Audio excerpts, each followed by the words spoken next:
kami Inyong lagu mari Bu.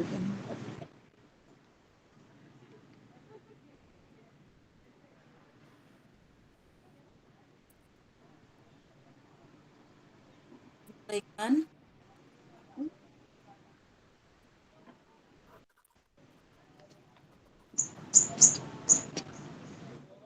Suaranya bukan nih kurang keras, Bu.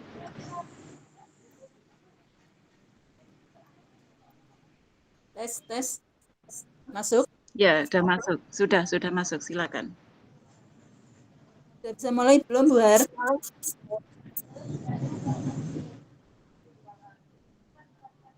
Tadi sudah ngentikal sudah.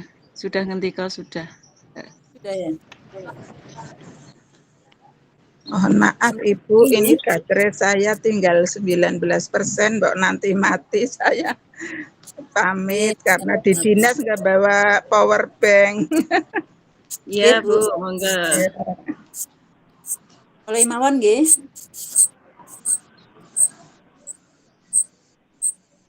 Assalamualaikum warahmatullahi wabarakatuh. Waalaikumsalam warahmatullahi wabarakatuh. Yang terhormat Ibu Haryanti SPD MM, yang kami hormati Ibu Siti Rohmah SPD, selaku Ketua IGTKI Kecamatan Mirip. Selamat datang dalam acara webinar dengan tema Budaya Positif Menuju Pendidikan Profil Pelajar Pancasila. Perkenalkan, saya Geni Gudiati Septianingsih sebagai moderator dalam acara ini. Sebelum memasuki acara inti, terlebih dahulu disilahkan kepada Ibu Haryanti SPD selaku pembimbing untuk membicara sekaligus memberi bimbingan. Kepada Ibu Haryanti SPD disilahkan.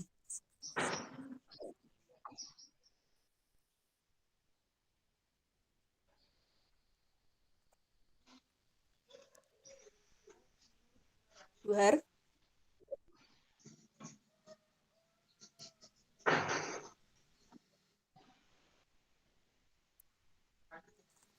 Tes.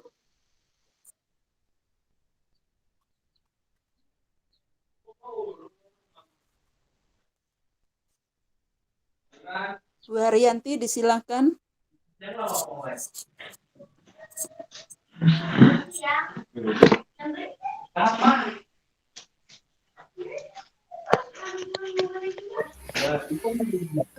Diulang bisa Bu Geni, suaranya kurang jelas nih. Coba sekali lagi.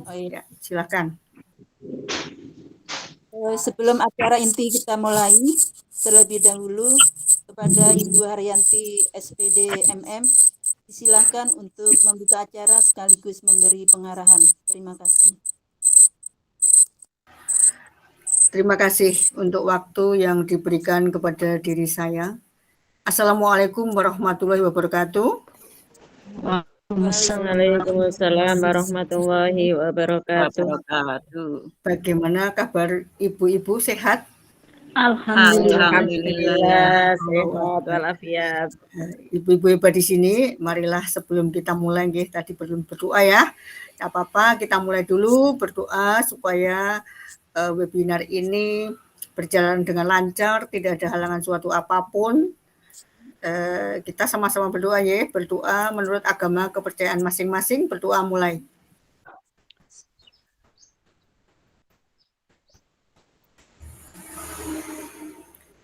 Selesai. Ya, terima kasih waktu yang diberikan kepada diri saya dari moderator ya. Saya bangga di sini. Pertama-tama kita panjatkan puji syukur alhamdulillahirabbil alamin. Sebelum saya berlanjut, bagaimana suara saya ibu-ibu kedengaran? Jelas. Jelas. Terima kasih.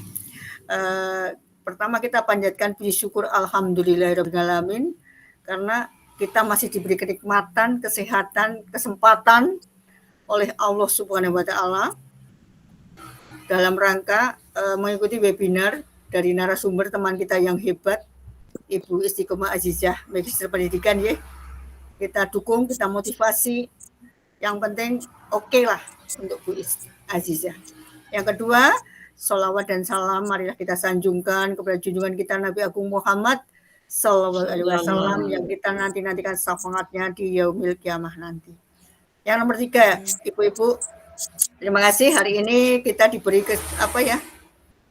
Bapak Ibu, ibu-ibu di sini kesempatan emas gitu, mengikuti webinar menjadi pionir tersendiri di guru TK di Kecamatan Mirip.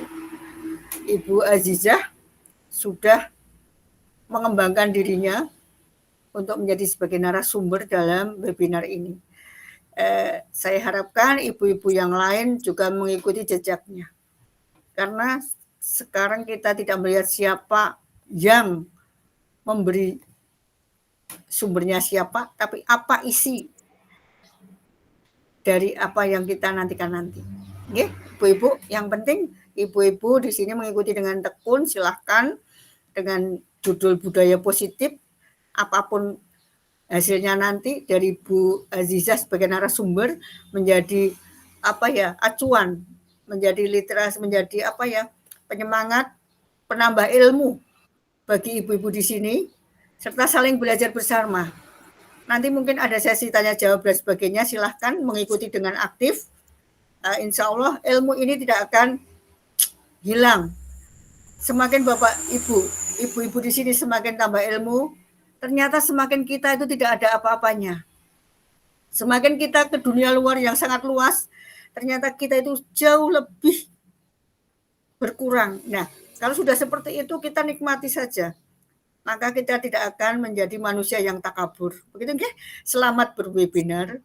Yang penting ibu-ibu semangat, jaga kesehatan, dan sukses selalu buat Bu Azizah. Silahkan, dari saya cukup sekian dulu, nanti kita sambung lagi. Saya akhiri, Assalamualaikum warahmatullahi wabarakatuh. Waalaikumsalam warahmatullahi wabarakatuh. Terima kasih pada Ibu Haryanti SPD MM yang sudah memberikan pengarahan serta membuka acara hari ini. Bapak Ibu hadirin, budaya positif di lingkungan sekolah perlu diupayakan karena merupakan sebagai wujud sinergitas karakter building atau sinergi dalam membangun karakter siswa di lingkungan belajar kita. Marilah kita simak pemaparannya dari narasumber yang hebat kita, yaitu Ibu Istiqomah Azizah SPD, SPD MPD, yang mana saya akan bacakan CV dari beliau, yaitu beliau merupakan fasilitator dan CGB pada Angkatan 8. Kita ikuti sampai nanti akan berlangsung selama 2 jam yang akan diisi dengan sesi tanya jawab. Dari saya terima kasih, selamat mengikuti webinar. Assalamualaikum warahmatullahi wabarakatuh. Waalaikumsalam warahmatullahi wabarakatuh. Silakan. Terima kasih. Bismillahirrahmanirrahim. Assalamualaikum warahmatullahi wabarakatuh. Waalaikumsalam warahmatullahi wabarakatuh. Terima kasih kepada Bu Har yang memberikan kesempatan kepada kami semuanya atas kegiatan webinar ini pada hari Jumat tanggal 14 bulan Juli tahun 2023, dan tak lupa semua itu atas ridho Allah Subhanahu wa Ta'ala yang harus kita syukuri, serta sholawat serta salam senantiasa kita curahkan kepada junjungan Nabi Agung Muhammad Sallallahu Alaihi Wasallam. Yang kami hormati juga semua rekan-rekan guru yang hebat dan luar biasa. Semoga yang masuk Zoom ini dan yang belum masuk Zoom ini sehat semua dan lancar semua, selalu sukses. Salam sehat dan sukses selalu bagi ibu-ibu semuanya.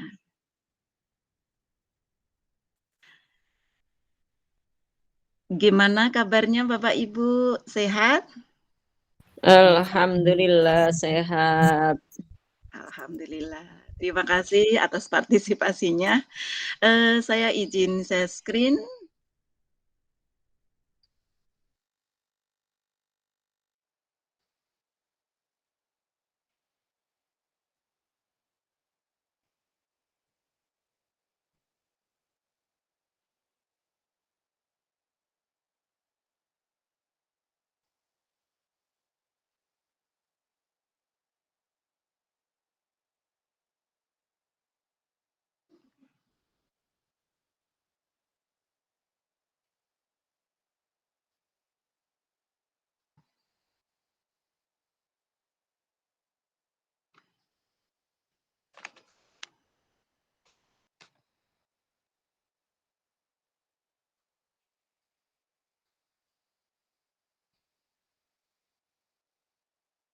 Ya, sudahkah kelihatan share screen saya, Ibu?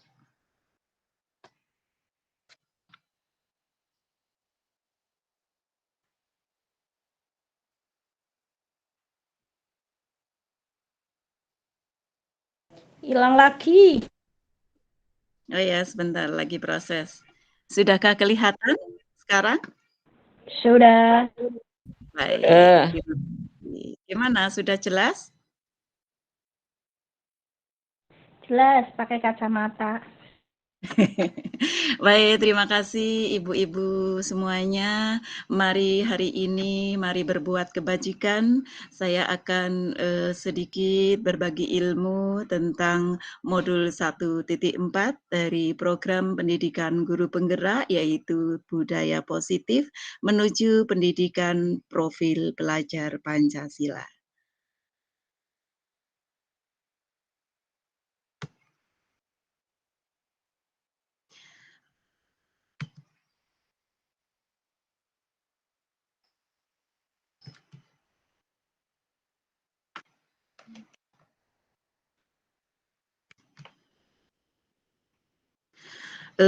Paket modul 1 ini masih masuk paket modul 1 Bapak Ibu, namun sesi berbagi ini khusus modul 1.4. Dalam program pendidikan guru penggerak ada beberapa paket modul. Paket modul 1 ada juga modul 1.1 sampai 1.4. Namun hari ini saya ingin berbagi praktek baik tentang modul 1.4 yaitu visi guru penggerak khususnya budaya positif. Paket modulnya namanya paradigma dan visi guru penggerak. Halo, perkenalkan nama saya Istiqomah Azizah, SPDI, SPD, MPD. Saya sebagai fasilitator program pendidikan guru penggerak Angkatan 8 tahun 2023 dan juga saya sebagai calon guru penggerak rekognisi Angkatan 8. Bapak Ibu bisa mengikutinya, silakan ketika ada pendaftaran ataupun program dari Kementerian Pendidikan yang ada di Indonesia bisa mengikutinya nggih. Ke depan mari belajar bersama tentang perubahan paradigma belajar, disiplin positif, motivasi perilaku manusia, kebutuhan dasar, posisi kontrol restitusi, keyakinan kelas, dan segitiga restitusi. Mungkin ini baru pertama kali dengar. Baik Bapak Ibu, sebelum saya lanjutkan ke sesi berikutnya, kita ice breaking dulu. Coba angkat tangannya Bapak Ibu. Angkat tangan, kita hitung. Angkat tangan, kita tarik ke atas. 1, 2, 3, 4, 5, 6, 7, 8. Gantian samping kiri, kita tegangkan ke samping kiri. 1, 2, 3, 4, 5, 6, 7, 8. Gantian ke samping kanan. 1, 2, 3, 4, 5, 6, 7, 8. Terima kasih. Semoga dengan Espriging ini Bapak Ibu saraf-sarafnya agak sedikit enak dan lebih semangat lagi dan selalu sukses. Perubahan paradigma. Nanti Bapak Ibu akan bermain. Saya ingin untuk mencoba Bapak Ibu memainkan 2 orang. Silakan untuk angkat tangan. Kegiatannya dengan cara kepalan tangan, yaitu ada si A dan si B, Bapak Ibu dan satu sebagai teman. Sobeklah secari kertas kecil, tuliskan benda atau sesuatu yang sangat berharga untuk Anda. Kemudian letakkan di salah satu tangan Anda dan genggam benda atau sesuatu tersebut dengan segala daya. Buatlah sebuah kepalan. Itu sebagai A. Sebagai teman B, akan mencoba dengan sekuat tenaga dengan berbagai cara untuk meminta Anda memberikan benda tersebut. B juga bisa membujuk, mengancam, menghardik, merayu, menyuap, atau apa saja agar dapat membuka kepalan tangan Anda. Apa yang akan terjadi nanti ya? Silakan Bapak Ibu kita bermain bersama. 2 orang saya ingin untuk mempraktekkan.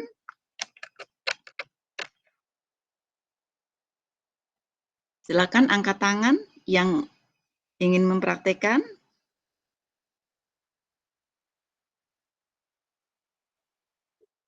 Ya, Bu Sunaryati sama satunya 2 orang.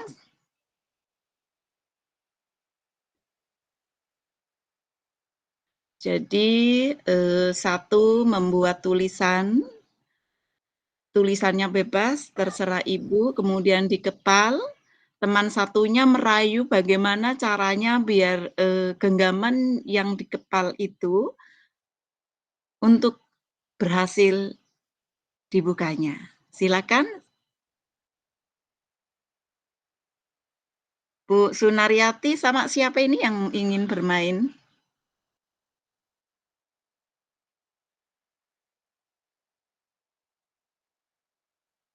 Bu Sunaryati, halo?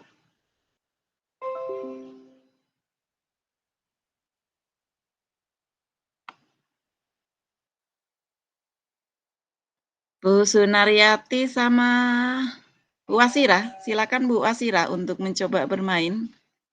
Atau yang lain? Monggo Bu Sunaryati atau Bu Wasira, tadi yang angkat tangan Bu Sunaryati. Ya tugas saya apa, Bu? Nah, jenengan mau sebagai A atau sebagai B? Kalau Bu Sunar, mana suaranya? Bu Sunaryati hilang suaranya. Ganti Bu Rafika. Oke, sama Bu Rofika boleh. Silakan untuk Mana bermain. Bu Rafika? Aku nyambi. Sing ora nyambi siapa? Bu Pawet. Bu Umi, kue Bu Umi. Oh iya Bu Umi. Baiknya Bu Umi ilang ngendi? Aku sholat paling. Ya, Bu Umi sebagai A, Bu Wasira sebagai B. Nanti bergantian Bu Umi sebagai B, Bu Wasira sebagai A. Silakan. Bu Umi sebagai A, silakan menulis, terserah isi tulisannya di kertas, kemudian digenggam di tangan. Bu Wasira bertugas untuk merayunya, menghardik, menghantam, apalah terserah. Yang penting berhasil membuka apa yang digenggam Bu Umi dengan cara apapun. Silakan untuk dimainkan. Mainkan. Ya. Halo Bu Umi. Ya, halo. Bu Umi pegang apa? Bu Umi. Ya. Itu yang digenggam apa? Ayo dibuka. Genggam dulu Kak buka. Genggam dulu kan? Iya, digenggam. Digenggam kan? Iya, ini udah digenggam. Sekarang aku minta dibuka. Kamu suruh buka aku. Dirayu dong. Mau pakai rayuan maut apa mau pakai bentakan? Coba. Bu Umi yang Bentakan, Bu cantik. Pakai cara halus dulu. Dirayu, Yang dirayu, cantik, coba dirayu. yang imut, itu coba genggamannya dibuka sebentar. Ada apa di dalamnya? Mau tahu? Mau dong. Kita kan Tuker bestie.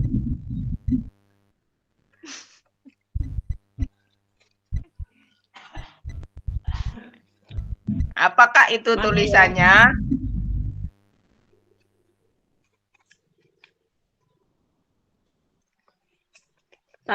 Tadi disuruh pesen apa ya? Bebas pesennya, tergantung. Nggak kebaca itu Bu Umi.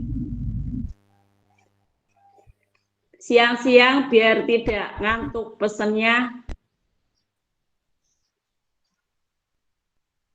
Pesennya Kelihatan kopi. Bukan. Sudah. Terima kasih. Tepuk tangan buat Bu Umi dan Bu Wasira.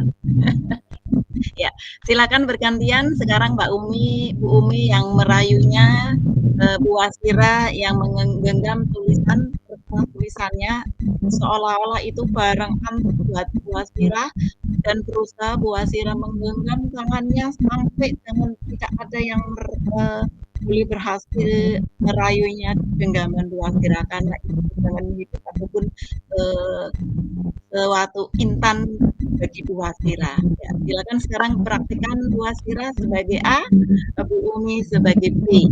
Silakan dimainkan lagi. Oke. Kita tunggu Bu Wasira. Sudah tak genggam Bu Umi. Udah digenggam. Udah digenggam, coba lihat. Wah, kencang sekali genggamannya ya. Coba sekarang dada tangan dua. Halo. Dada. Nggak mau. Aku sulit dirayu. Waduh, cantik sekali kamu. Nanti tak kasih jajan loh. Coba Udah banyak lihat. dada dari kemarin. Ada berapa? Coba jarinya ada berapa? Jari mana jari tanganmu? Kanan, tangan kanan. Itu kepalan jari yang jarinya. Coba lihat. Wah, sama apa tidak? Coba. Gak kelihatan. Gak kelihatan, Bu Wasira. Jempolnya mana? Punya jempol apa tidak? Coba. Jempolnya mana dong, anak cantik? Kaki apa tangan? Jari tanganmu ada 2, coba diangkat. Coba lihat, aku lihat jarinya. Ada 10 katanya, coba. Dihitung. Dihitung. Ya. Mana jarinya? 1, 2, 3, 4, 5. Naik ke 6, atas. 7, 8, 9, 10. Naik lagi ke atas. Naik lagi ke atas. Gunting batu kertas. Yang satunya mana? Yang satunya. Cantiknya tidak kelihatan loh. Kalau kurang naik itu kurang naik. Coba yang satunya. Itu kiri apa kanan? Kanan. Yang kiri mana yang kiri? Yang kiri mana? Coba jadinya kok bagus-bagus ya. Coba. Bu Wasira. Yang cantik. Umi nyanyi dulu, nanti tak kasih. Apa? Nyanyi dulu. Oh nyanyi, mau nyanyi. Nyanyi apa ya? Nyanyi 5 jari kanan dan 5 jari kiri, Bu Umi. 5 jari kanan, 5 jari kiri. Ku angkat tinggi-tinggi untuk memberi kewajiban. Udah nih, tak buka tulisannya apa ya? Ya, Ngantekan ngantekan Apa? metu. Coba penasaran. 1, 2, 3. Kelihatan nggak? Kelihatan Ayo wajahnya. semangat. Ada Ya, tangan nggak udah ya. kelihatan dong. Udah kelihatan, Jen. Oh. Ayo semangat. Ya, hebat, semangat. Oke. Terima kasih, Bu Is. Monggo dilanjut. Terima kasih luar biasa Bu Umi dan Bu Wasira. Iya, permainannya sangat lucu dan asik. Ternyata ada pesan yang harus disemangatkan. Yang satu yang siang harus apa Bu tadi?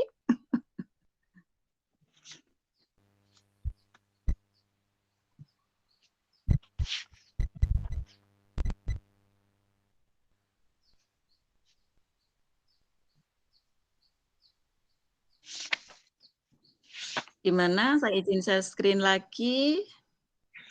Sudah kelihatan, Ibu?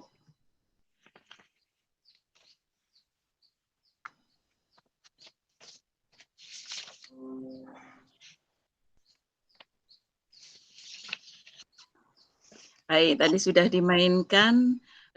Ternyata dengan rayuan dapat berhasil ya. Namun ada beberapa pendapat dari Dr. William Glasser dalam kontrol teori yang kemudian hari berkembang dan dinamakan choice theory, meluruskan beberapa miskonsepsi tentang makna kontrol. Jadi yang bisa membuka genggaman, yang bisa menutup rapat genggaman itu dari kontrol diri sendiri. Itu diibaratkan sebagai ilusi guru mengontrol murid. Yang pertama, pada dasarnya bahwa kita tidak dapat memaksa murid untuk berbuat sesuatu jikalau murid tersebut memilih untuk tidak melakukannya. Walaupun tampaknya guru sedang mengontrol perilaku murid, hal demikian terjadi karena murid sedang mengizinkan dirinya dikontrol. Saat itu bentuk kontrol guru menjadi kebutuhan dasar yang dipilih murid tersebut. Teori kontrol menyatakan bahwa semua perilaku memiliki tujuan, bahkan terhadap perilaku yang tidak disukai. Jadi ibarat tadi Bu Wasirah merayu Bu Umi berhasil untuk dibukanya, namun Bu Wasirah juga tidak boleh sebagai guru memaksa murid untuk membukanya dengan cara apapun, karena mungkin murid mempunyai tujuan seperti itu. Bahkan sebaliknya, Bu Umi merayu Bu Wasirah untuk membukanya, namun karena Bu Wasirah sebagai murid mempunyai tujuan, Bu Umi sebagai guru juga tidak boleh memaksa murid untuk membukanya. Makanya dengan seperti itu, kontrol murid sebagai dari diri sendiri, bahkan terhadap perilaku yang tidak disukai pun, itu merupakan sesuatu yang mempunyai tujuan. Sebagai ilusi bahwa semua penguatan positif efektif dan bermanfaat. Jadi, penguatan positif atau bujukan adalah bentuk-bentuk kontrol. Jadi dengan bujukan, dengan penguatan itu merupakan bentuk-bentuk kontrol. Segala sesuatu untuk mempengaruhi murid agar mengulangi suatu perilaku tertentu adalah suatu usaha untuk mengontrol murid tersebut. Dalam jangka waktu tertentu, kemungkinan murid tersebut akan menyadarinya dan mencoba untuk menolak bujukan kita, atau seringkali guru cukup menggunakan suara halus untuk menyampaikan pesan negatif. Jadi dengan contoh seperti tadi, itu merupakan ilusi bahwa ada kritik dan membuat orang merasa bersalah. Salah Bu. Ilusi bahwa semua penguatan positif efektif dan bermanfaat. Jadi dalam jangka panjang, kemungkinan murid tersebut akan menyadari dan mencoba untuk menolak bujukan kita, atau bisa jadi murid tersebut menjadi tergantung pada pendapat sang guru untuk berusaha.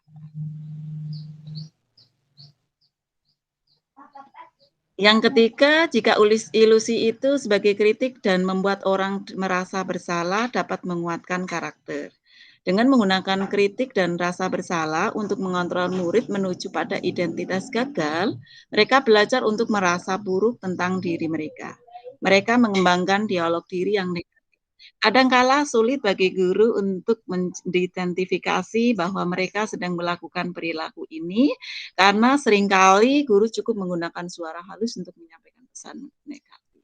Jadi kalau membuat mengandung kritik ataupun membuat orang merasa bersalah untuk memuatkan karakter yang baik, itu menyampaikan pesan negatif pun harus dengan menggunakan suara halus. Tidak boleh bentakan ataupun suara kasar. Sebagai contoh kayak tadi, coba dibuka, ayo buka, misalnya ya. Itu agak suaranya bisa dikurangi dengan suara halus. Wah baik, kamu pinter kayak tadi. Wah kamu cantik sekali. Ya. Coba dibuka seperti itu. Yang terakhir bahwa ilusi bahwa orang dewasa memiliki hak untuk memaksa. Jadi memang orang dewasa itu mempunyai hak untuk memaksa. Namun banyak orang dewasa yang percaya bahwa mereka memiliki tanggung jawab untuk membuat murid-murid berbuat hal tertentu. Apapun yang dilakukan dapat diterima selama ada sebuah kemajuan berdasarkan sebuah pengukuran kinerja. Pada saat itu pula, orang dewasa akan menyadari bahwa perilaku memaksa tidak akan efektif untuk jangka waktu panjang dan sebuah hubungan permusuhan akan terbentuk.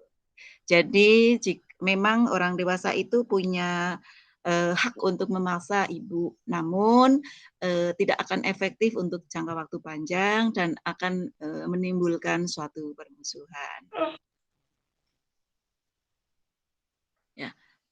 Perubahan paradigma stimulus respon, teori kontrol atau teori pilihan. Siapa sesungguhnya yang memiliki kontrol? Ya, dari tadi Bu Wasirah yang praktek untuk menggenggam dan Bu Umi yang praktek untuk menggenggamnya. Bagaimana pendapat Ibu yang memiliki kontrol untuk berusaha menggenggam atau membukanya itu siapa Ibu? Silakan. Ada yang menjawab? Sendiri. Iya, baik. Luar biasa diri sendiri. Jadi semua itu dari diri sendiri. Siapa sesungguhnya yang memiliki kontrol? Ada stimulus respon. Misalnya, kita mencoba mengubah orang agar berpandangan sama dengan kita. Namun, ada teori kontrol atau pilihan. Kita harus berusaha memahami pandangan orang lain tentang dunia. Jadi, yang kedua, perilaku buruk dilihat sebagai suatu kesalahan. Ada teori kontrolnya, yaitu bahwa semua perilaku memiliki tujuan. Ibarat perilaku buruk mencuri. Mencuri itu mempunyai tujuan, mungkin biar dapat si A, biar dapat si B. Ya. Semua perilaku mempunyai tujuan, ya. Perilaku buruk dapat dilihat sebagai suatu kesalahan. Memang perilaku buruk itu merupakan kesalahan. Namun ada teori kontrolnya. Semua mempunyai tujuan. Namun kita juga ada arahan dari ilmu agama. Mana yang salah, mana yang benar. Untuk orang lain bisa mengontrol saya. Namun teori kontrolnya apa? Hanya Anda yang bisa mengontrol diri Anda. Jadi orang lain mungkin bisa mengontrol diri saya. Ibarat misalnya Bu Umi tadi bisa mengontrol Bu Wasirah. Namun teori kontrolnya mengatakan bahwa hanya Bu Wasirah yang bisa mengontrol diri Bu Wasirah. Begitu juga hanya Bu Umi yang bisa mengontrol diri Bu Umi. Ada stimulus respon lagi, saya bisa mengontrol orang lain. Namun teori kontrolnya apa Ibu? Anda tidak bisa mengontrol orang lain. Berarti pada intinya apa? Dari diri sendiri. Kemudian ada stimulus respon, pemaksaan ada pada saat bujukan gagal. Teori kontrolnya, kolaborasi dan konsensus menciptakan pilihan-pilihan baru. Jadi jika ada pemaksaan, ada bujukan yang merasa gagal, kita harus ada teori kontrol yaitu kolaborasi, bekerja sama, dan menciptakan pilihan-pilihan baru. Stimulus respon, model berpikir menang atau kalah. Teori kontrolnya model berpikir menang-menang. Jadi tidak menang kalah, namun kita menang. Baik, saya lanjut ke disiplin positif. Teori kontrol atau teori pilihan, Dr. William Glasser menyatakan bahwa semua perilaku memiliki tujuan. Ada teori motivasi di mana dengan motivasi untuk menghindari hukuman, untuk mendapatkan imbalan, nilai-nilai kebajikan, dan keyakinan kelas.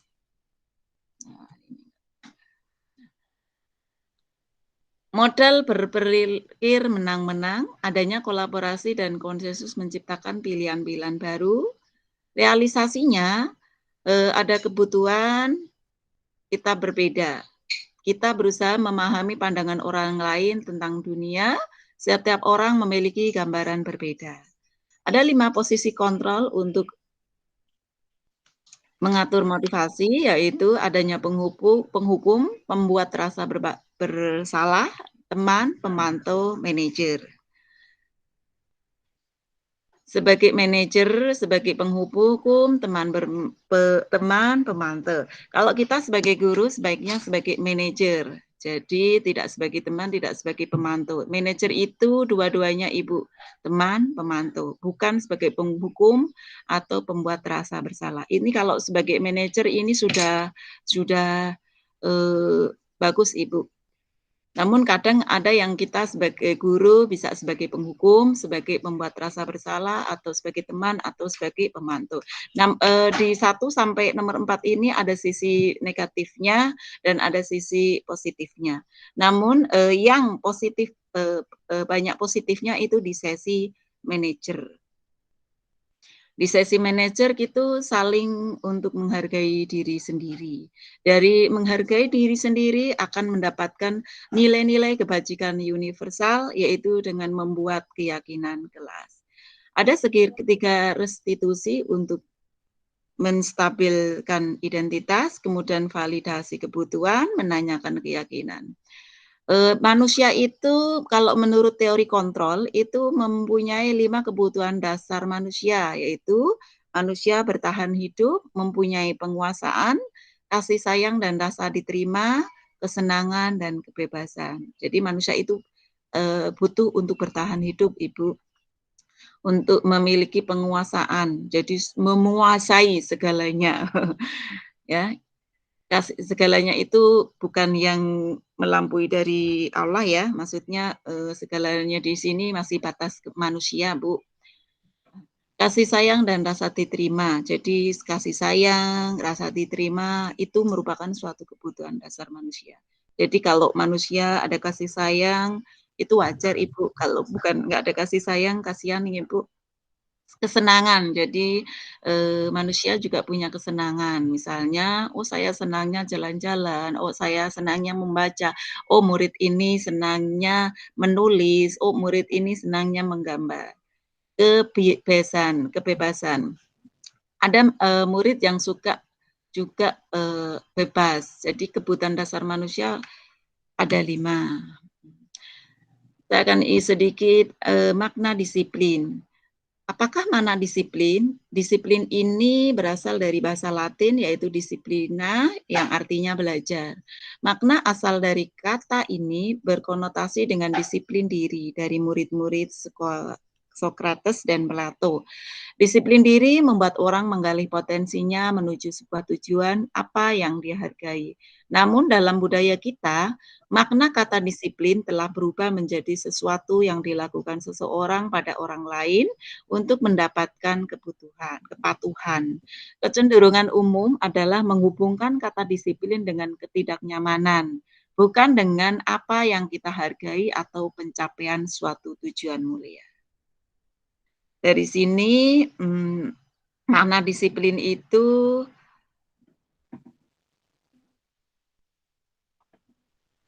untuk mendapatkan kepatuhan. Ada juga menghubungkan kata disiplin dengan ketidaknyamanan. Yang benar itu apa yang kita hargai atau apa yang akan dicapai untuk mencapai tujuan mulia.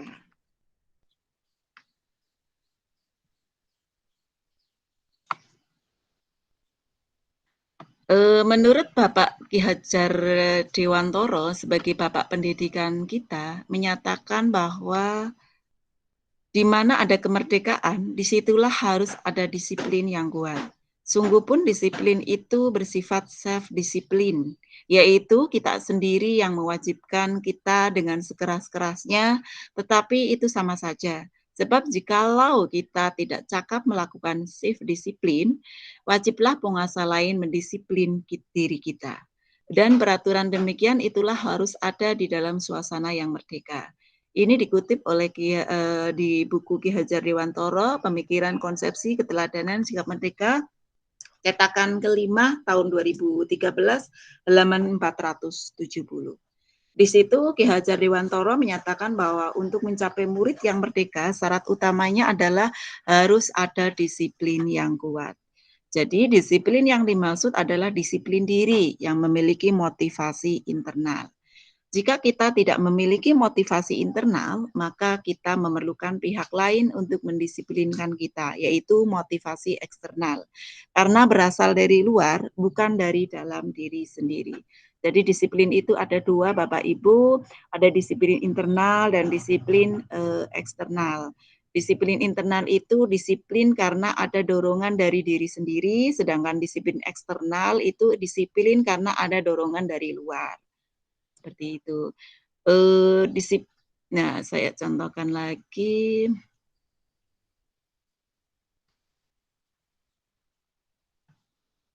Sebentar, kebelakang. Oke. Mana disiplin misalnya disiplin dari sendiri bahwa seperti orang memakai helm.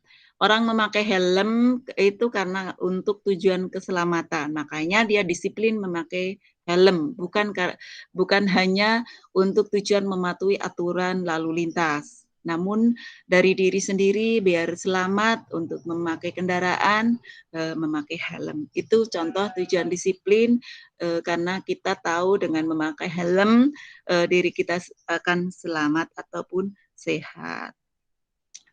Jadi untuk menjaga keselamatan. Contoh disiplin karena pengaruh eksternal. Contohnya ketika disiplin, misalnya disiplin masuk kerja tepat waktu. Mungkin karena ada tujuan takut dihukum, atau mungkin punya tujuan takut ditegur. Itu berbeda, Ibu.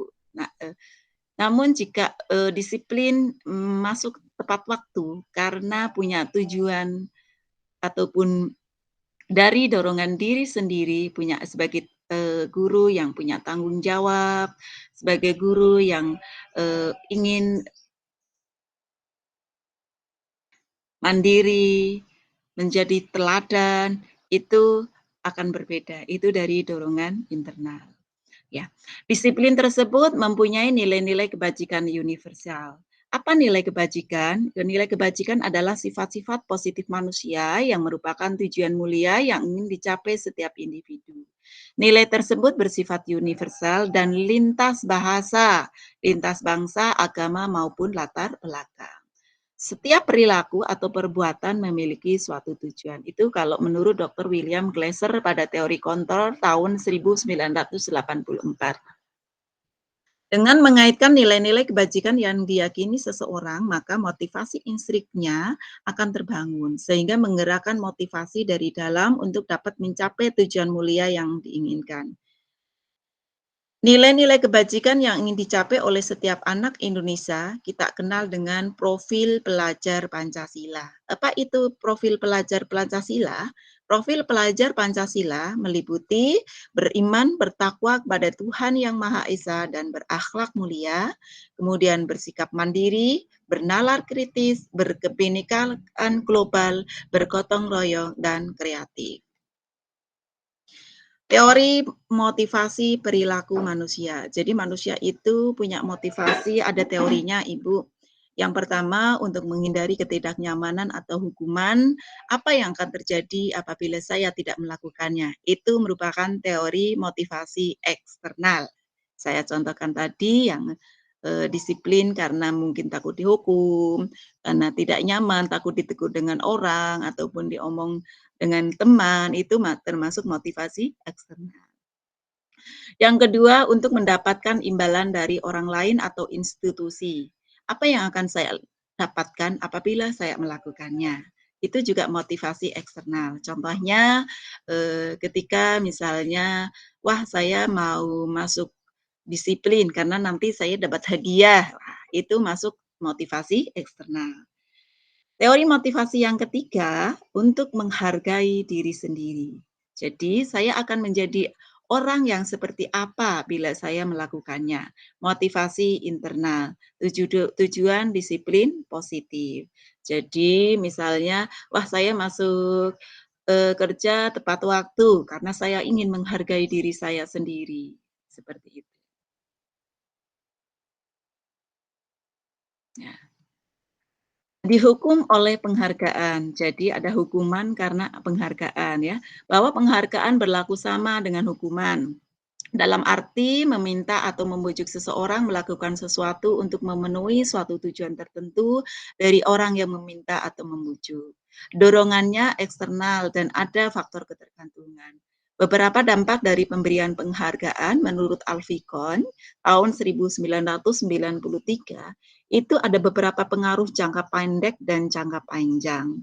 Penghargaan menghukum, penghargaan mengurangi ketepatan, penghargaan itu tidak efektif, dan penghargaan merusak hubungan.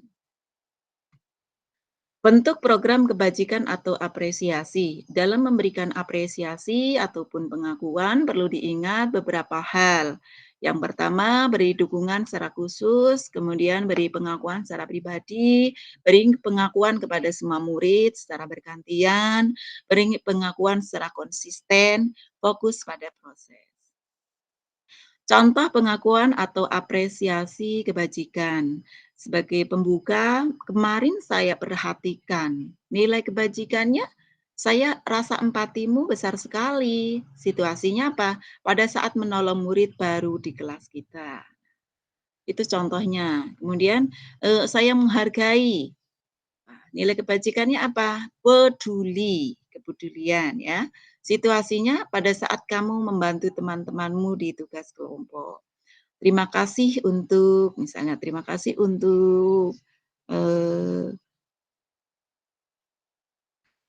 pekerjaannya misalnya ya. Nilai kebajikannya apa? Karena rasa tanggung jawab. Situasinya pada saat kamu memungut kertas-kertas yang berserakan di lantai. Berarti ini apa, Bu? Kalau di TK itu terima kasih misalnya kepada anak, wah terima kasih untuk membuang sampah pada tempatnya. Nah, misalnya kayak gitu kan, wah terima kasih kamu sudah punya rasa tanggung jawab. Jadi dengan kata-kata yang positif, dengan motivasi yang positif. Tahapan menciptakan program kebajikan. Jadi program kebajikan ada daftar kebajikan yang telah disusun bersama. Jadi ketika kita di kelas, misalnya di kelas taman kanak-kanak, anak kita di TK ya, program kebajikan yang mau disusun apa saja. Misalnya, bertanggung jawab, ditulis, diberi kesepakatan bersama guru, bersama murid juga bisa. Kemudian tentukan nilai-nilai kebajikan yang ingin dijadikan perhatian utama di sekolah Bapak Ibu. Setelah menentukan, nanti bisa berkolaborasi, berpendapat dalam lingkungan sekolahnya. Kemudian sempurnakan beberapa daftar nilai kebajikan yang utama, bahas kembali dalam kelompok utama. Kemudian buat poster atau muat di media sosial keyakinan sekolah atau kelas sekolah Bapak Ibu. Nah, ini ada sedikit ini Bu, tindakan, misalnya ini ada tindakan guru. Nah, mencatat silakan untuk bisa menuliskan jawabannya di chatting. Tindakan guru, mencatat 100 kali di dalam buku kalimat. Saya tidak akan terlambat lagi karena terlambat ke sekolah. Gimana? Ada yang boleh angkat tangan, termasuk hukuman atau konsekuensi, Ibu?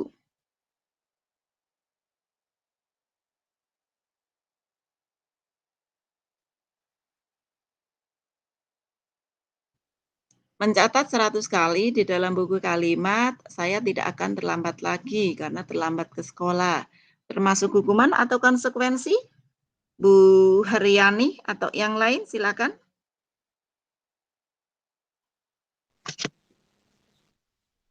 Hukuman. Hukuman, oke. Lari mengelilingi lapangan basket 2 kali karena terlambat hadir sekolah. Termasuk hukuman atau konsekuensi? Hukuman. Oke.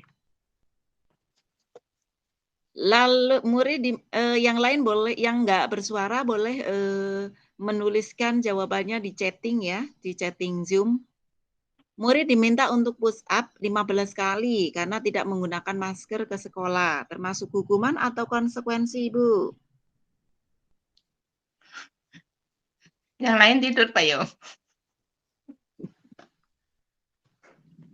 Termasuk hukuman atau konsekuensi? Hukuman, Bu.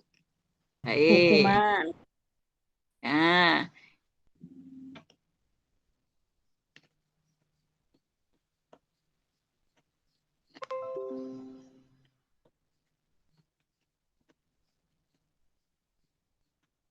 menggantikan kertas tugas teman yang telah dicoret-coret, hukuman atau konsekuensi? Konsekuensi. Pinter, luar biasa Bu Wasira. Membersihkan tumpahan air di meja tulis karena tersenggol pada saat belajar, konsekuensi atau hukuman? Konsekuensi. Oke. Yang lain nulis di chatting ya. Murid disuruh untuk mengenakan sepatu seharian di sekolah karena tidak mengenakan sepatu hitam. Hukuman atau konsekuensi?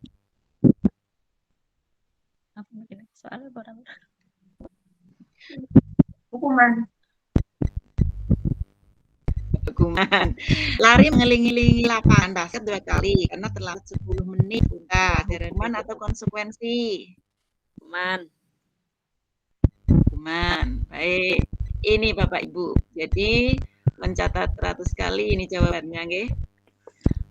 Menggantikan kertas masuk konsekuensi, membersihkan tumpahan juga konsekuensi, lari mengelilingi lapangan basket 2 kali karena terlambat 10 menit untuk pelajaran PJOK. Ini bisa konsekuensi, Ibu. Konsekuensinya bisa dikatakan konsekuensi karena mungkin sudah punya kesepakatan kelas atau keyakinan kelas. Karena di situ tidak ada kalimat disuruh. Yang mana? Dilari itu kan tanpa disuruh, berarti konsekuensi. Iya, kalau disuruh berarti hukuman. Pinter. Iya, betul. Baik, luar biasa. Nah, ya, apa perbedaan antara hukuman dan konsekuensi? Ya, hukuman sesuatu yang menyakitkan harus terjadi. Jadi kalau hukuman itu bisa menyakitkan Ibu. Tapi konsekuensi sesuatu yang harus terjadi. Membuat anak sakit. Jadi kalau hukuman anak sakit bisa fisik maupun hati. Itu sakitnya dalam jangka waktu lama, Ibu. Jadi kita juga harus berhati-hati dengan anak didik, ya, dengan orang, rekan kerja, teman sejawat ataupun semuanya. Konsekuensinya apa? Membuat anak merasa tidak nyaman dalam jangka waktu pendek. Anak membenci kedisiplinan, konsekuensinya apa? Anak menghargai disiplin. Paksaan, stimulus tanggapan, mendorong orang menyakiti diri sendiri, maka konsekuensinya mendorong anak agar mudah menyesuaikan diri. Kata-katanya berbeda, Ibu. Konsep diri yang buruk, konsep diri yang baik. Anak belajar untuk menyembunyikan kesalahan, maka anak belajar untuk mematuhi peraturan. Marah, rasa bersalah, dipermalukan, merasa tak dihargai, konsekuensinya apa? Kehilangan hak, dibuat tidak nyaman, diasingkan untuk sementara. Ini Bapak Ibu apa perbedaan hukuman, konsekuensi, dan restitusi. Ya. Sesuatu yang menyakitkan harus terjadi. Kalau konsekuensinya sesuatu yang harus terjadi, restitusinya apa? restitusi itu merupakan suatu pilihan.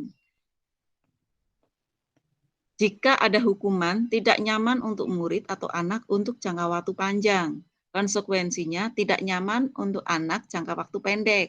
Restitusinya apa? Menguatkan murid atau anak dalam jangka waktu panjang. Jadi kita sebagai guru yang terbaik itu menggunakan disiplin yang restitusi. Ya. Konsekuensi kadang ada sedikit menyakitkan, ini yang netral ya. Jadi kalau sesi negatifnya yang sebelah kiri sebagai hukuman, kalau konsekuensi ini merupakan perbuatan netral, tidak sana, tidak sini, restitusi itu sesi positifnya. Korban mendapatkan keadilan, kalau konsekuensinya korban bisa diabaikan. Restitusinya korban mendapatkan ganti. Yang benar kita dalam menangani masalah, korban mendapatkan ganti. Murid atau anak akan tersakiti, itu hukuman. Konsekuensinya murid atau anak dibuat tidak nyaman. Cara restitusinya apa? Murid atau anak mendapatkan penguatan, diberi penguatan dalam hal positifnya. Perilaku pasif agresif meningkat. Konsekuensinya penguatan hanya bertahan dalam jangka waktu pendek. Restitusinya masalah terpecahkan. Sistem tidak akan berjalan bila murid tidak takut. Konsekuensinya memerlukan monitoring dan supervisi terus-menerus dari guru. Restitusinya murid belajar bertanggung jawab untuk perilakunya. Hukuman berlaku hanya pada sebuah institusi, tidak berlanjut pada kehidupan nyata. Konsekuensinya membantu penerapan mengikuti peraturan dalam masyarakat. Restitusinya fokus pada pemecahan masalah dalam jangka waktu panjang. Peraturannya adalah kamu harus, namun konsekuensinya apa peraturannya? Sebenarnya sama pada intinya ya Bapak Ibu menyanu peraturan, tapi konsekuensinya dengan kata yang berbeda. Mampukah kamu melakukannya? Terima kasih. Kalau restitusinya dalam hal yang positif, itu apa yang kamu yakini, apa yang kamu bisa kamu lakukan untuk memperbaiki masalah ini. Jika ada hukuman, murid anak membenci peraturan. Murid atau anak membenci peraturan. Konsekuensinya, murid atau anak menghormati peraturan. Restitusinya, murid atau anak menghormati dirinya dan orang lain. Itu sisi positifnya. Baik Bapak Ibu, dari contoh tadi, hukuman, konsekuensi, dan restitusi. Coba apa pendapat Bapak Ibu tentang hukuman, konsekuensi, dan restitusi. Bisa disimpulkan? Silakan untuk bersuara.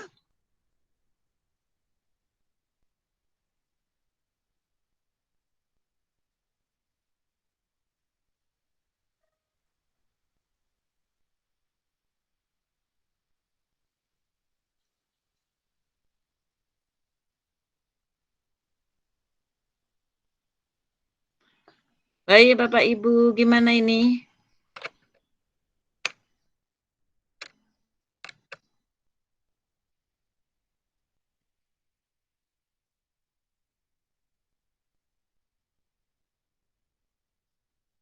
Oke, saya lanjut lagi ya.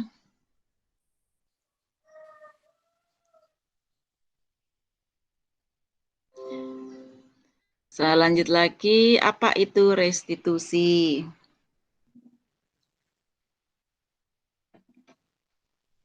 Restitusi adalah proses menciptakan kondisi bagi murid untuk memperbaiki kesalahan mereka, sehingga mereka bisa kembali pada kelompok mereka dengan karakter yang lebih kuat. Restitusi juga merupakan proses kolaborasi yang mengajarkan murid untuk mencari solusi untuk masalah mereka dan membantu murid berpikir tentang orang seperti apa yang mereka ingin menjadi tujuan mulia. Dan sebagaimana mereka harus memperlakukan orang lain. Itu menurut Goshen tahun 2004.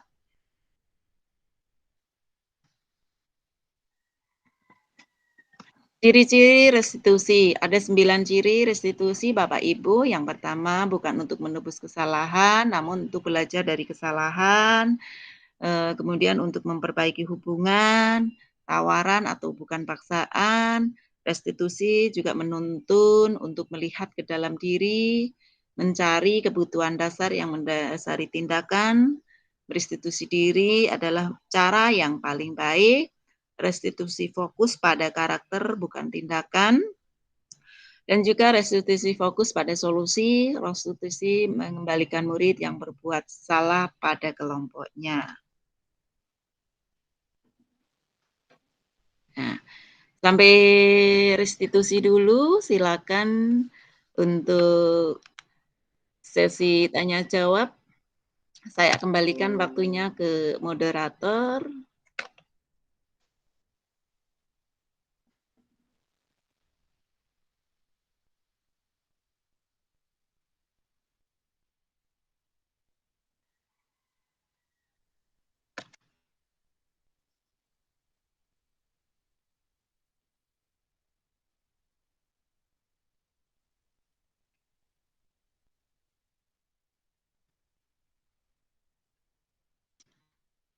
Sampai ke restitusi dulu, silakan saya kembalikan waktunya ke moderator untuk sesi tanya jawab.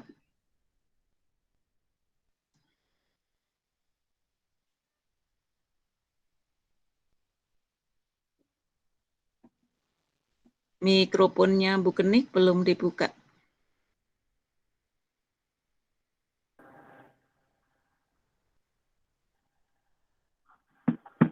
Halo. Ya, Ibu sudah bersuara, silakan. Untuk sesi tanya jawab, silakan barangkali ada yang mau bertanya dari para peserta.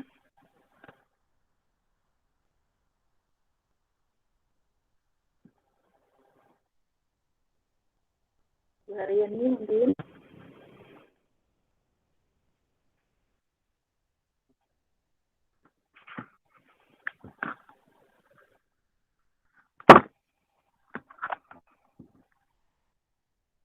Ada yang mau bertanya?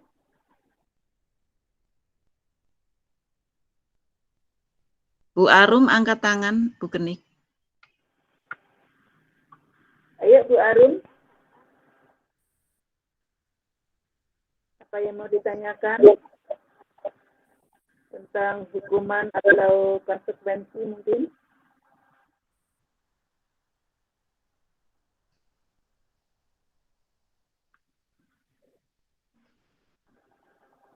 Angkat tangan kepencet ya Bu Arum. Yang lain boleh? Bu Sri Haryani kayaknya mau tanya itu. Silakan. Asal jangan tanya tentang sertifikasi. Ayo Bu Haryani.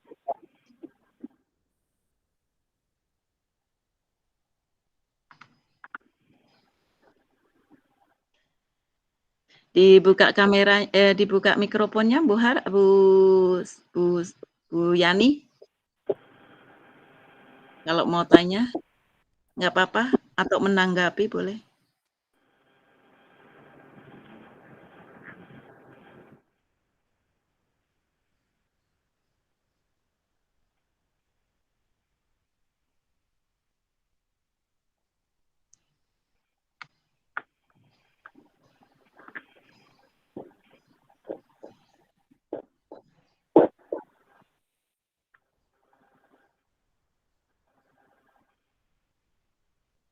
Kalau tidak ada mungkin bisa dilanjut.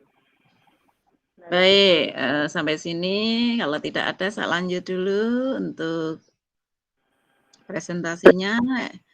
Izin share screen kembali, Bapak Ibu.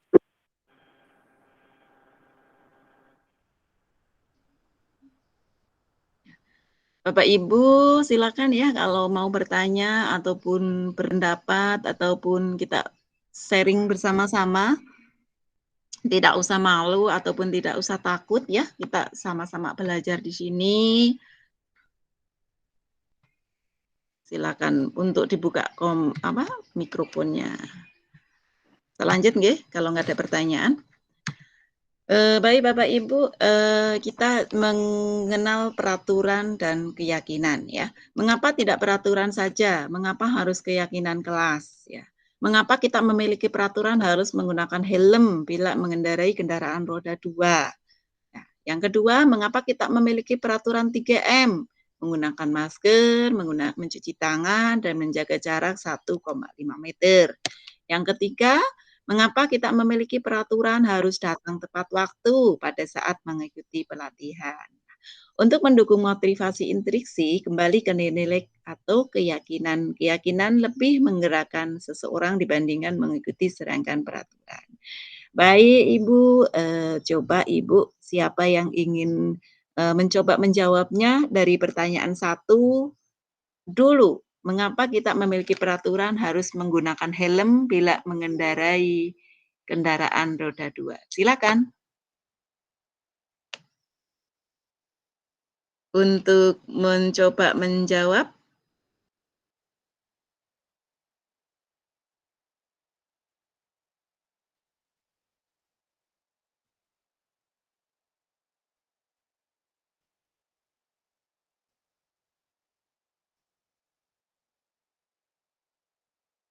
Tak panggil namanya, Bu Wasirah masih on? Bu Umi Khairiyah masih on?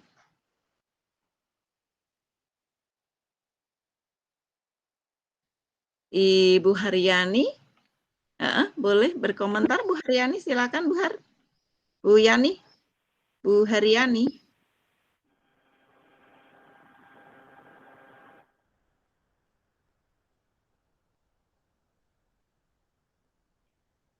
Ayo, yang mau menjawab.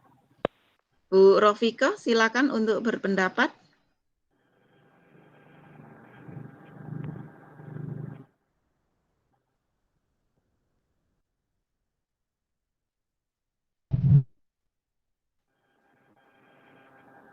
Wis, Iya, silakan. minta materinya aja. Ini untuk latihan mengungkapkan pendapat. Oh, Jadi saya yang nanti sampaikan aja. materinya.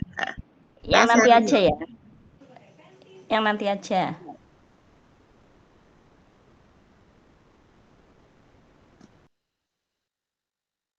Untuk menyampaikan pendapat dan saling berkolaborasi ataupun memahami. Silakan Ibu Bu Rofika untuk mencoba menjawab mengapa kita memiliki peraturan harus menggunakan helm bila mengendarai kendaraan roda 2. Silakan Bu Rofika. Karena kita orang Indonesia dan Indonesia itu punya hukum, jadi kita harus mentaati peraturan yang sudah diberlakukan oleh pemerintah. Gitu aja ya. Oke, terima kasih Bu Rofika, luar biasa jawabannya. Ya, silakan saya panggil lagi Bu Haryani, Bu Yani. Kayaknya tadi mau menjawab Bu Yani. Ini pada tidur atau lagi pada sholat? Sholat. Bu Intan. Iya. Ya, silakan mungkin, Bu Intan. Mungkin untuk melindungi kepala apabila terjadi kecelakaan atau terjatuh. Baik, luar biasa Bu Intan jawabannya. Sekarang saya panggil lagi Bu Pawit.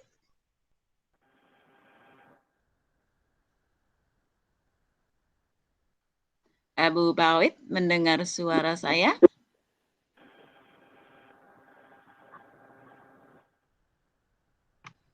Oke, selanjut ke Bu Wasirah. Masihkah mendengar suara saya?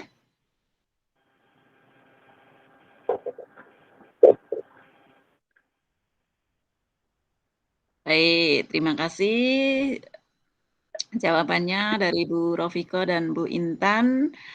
Sekarang dilihat untuk yang kedua juga. Mengapa kita memiliki peraturan 3M, menggunakan masker, mencuci tangan, dan menjaga jarak 1,5 meter? Ya.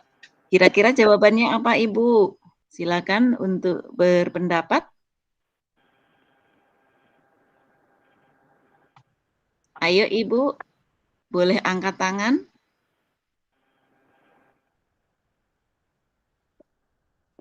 Ya, yang angkat tangan silakan. Supaya Bu kita Rofika. selalu ya. Biar kita semua saling menjaga kebersihan. Ya, sekalian Bu Rofika yang soal nomor 3. Gantian share. Gantian siapa lagi yang berjari yuk. Ya, Mbak Umi Khoria, silakan Bu Umi. Nomor 2, soal nomor 2 dulu. Apa ya soalnya? Mengapa kita memilih peraturan 3M, menggunakan masker, mencuci tangan, dan menjaga jarak 1,5 meter? Ya, kita harus menjaga kesehatan diri dan kesehatan di sekitar lingkungan kita maupun kesehatan orang lain. Baik, luar biasa Bu Umi. Sekarang soal nomor 3. Mengapa kita memiliki peraturan harus datang tepat waktu pada saat mengikuti pelatihan? Silakan ya angkat tangan. Oh, Bu Umi lagi, nggak apa-apa, yuk. Kurang jelas soalnya. Tak jawab lagi, tak bacakan. Mengapa kita memiliki peraturan harus datang tepat waktu pada saat mengikuti pelatihan? Oh, itu karena untuk menerapkan kedisiplinan, ketepatan waktu. Luar biasa jawabannya. Coba kita perhatikan lagi. Nah,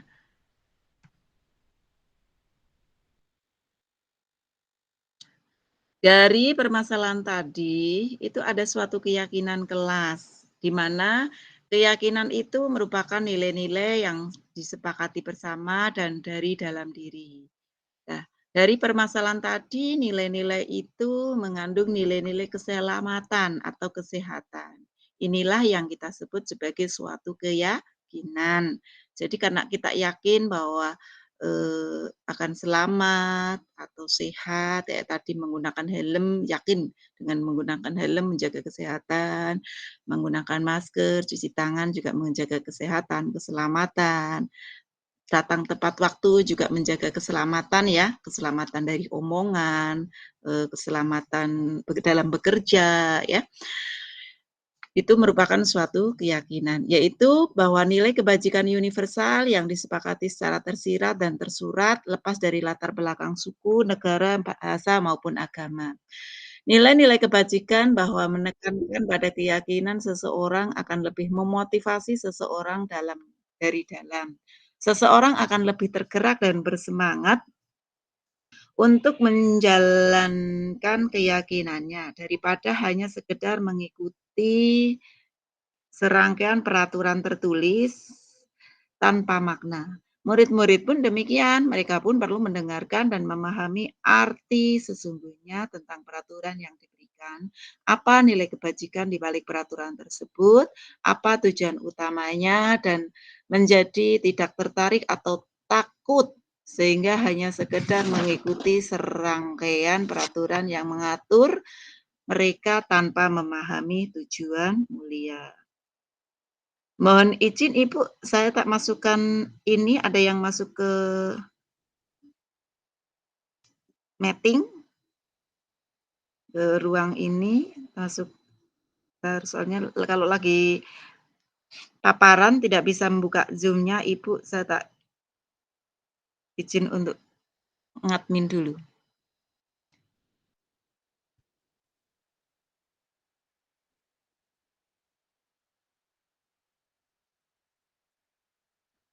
Baik, terima kasih.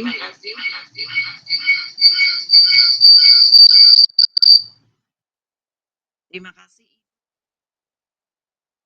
Kita lanjut ke materi berikutnya.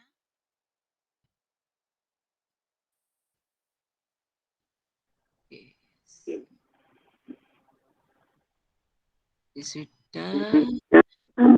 Prosedur pembentukan keyakinan sekolah atau kelas. Yang pertama, Bapak Ibu mempersilakan warga sekolah ataupun murid-murid di sekolah ataupun kelas untuk bercurah pendapat tentang peraturan yang perlu disepakati di sekolah atau kelas.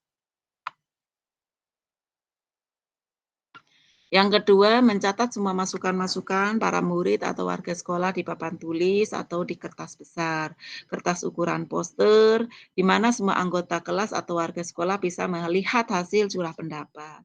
Yang ketiga, susunlah keyakinan kelas sesuai prosedur pembentukan keyakinan sekolah atau kelas. Gantilah kalimat dalam bentuk negatif menjadi positif. Contoh kalimat negatif, jangan berlari di kelas. Kalau kalimat positifnya apa, Ibu?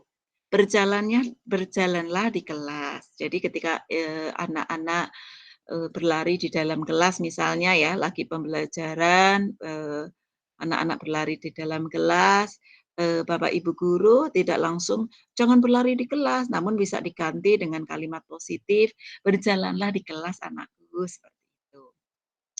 Kemudian tinjau kembali daftar curah pendapat yang sudah dicatat. Anda mungkin akan mendapati bahwa pernyataan yang tertulis di sana masih banyak yang berupa peraturan-peraturan. Selanjutnya, ajak warga sekolah atau murid untuk menemukan nilai kebajikan atau keyakinan yang dituju dari peraturan tersebut.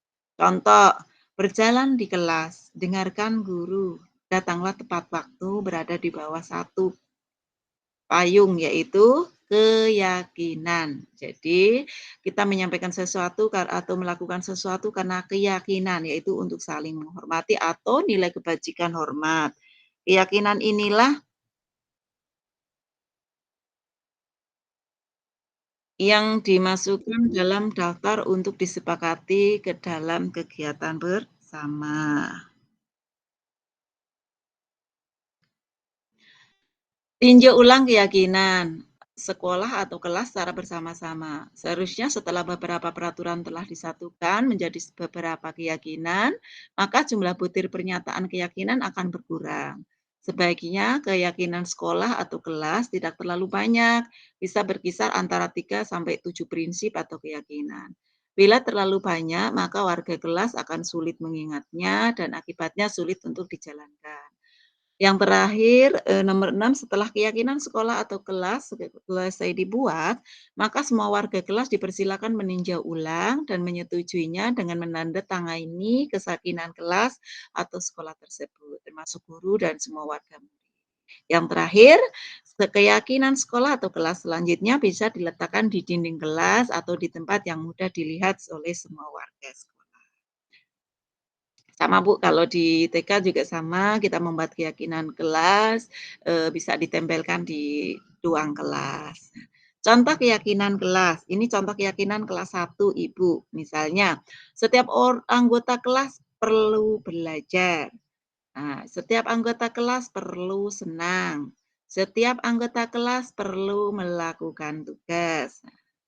Setiap anggota kelas perlu saling menghargai, dan setiap anggota kelas perlu merasa aman.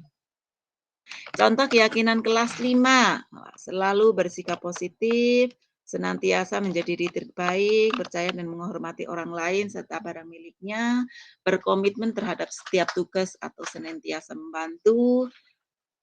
Keyakinan kelas 7 ini hormat. Kami meyakini bahwa sangat penting untuk menghormati semua orang dan barang milik orang. Bekerja, misalnya ya, ini sebagai contoh Ibu, kami meyakini bahwa sangat penting untuk mengerjakan segala pekerjaan atau mengikuti kegiatan yang telah ditugaskan. Diterima dan dimiliki, kami meyakini bahwa sangat penting untuk merasa diterima pada suatu kelompok dan saling peduli satu dengan yang lain. Nah, untuk keyakinan kelas, contoh keyakinan kelas yang ada di TK misalnya.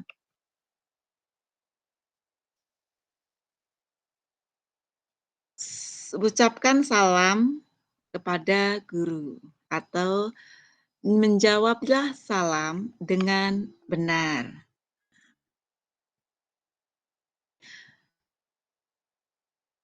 Bisa juga selalu bisa kata-katanya diganti dengan selalu mengucapkan salam ketika bertemu dengan orang lain.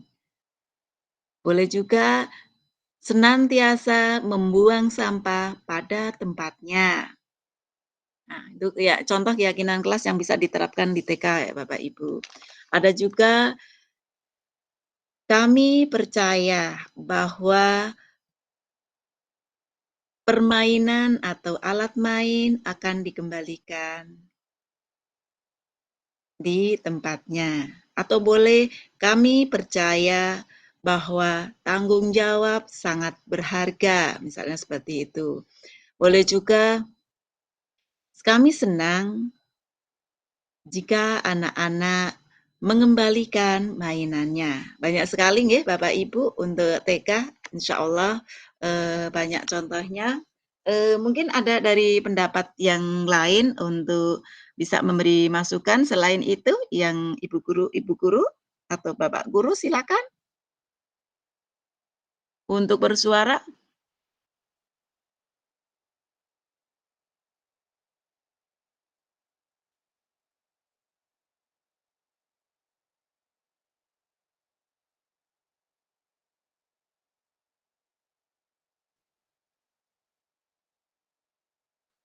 Baik, tidak ada ya. Kita lanjut lagi sekarang ke budaya positif.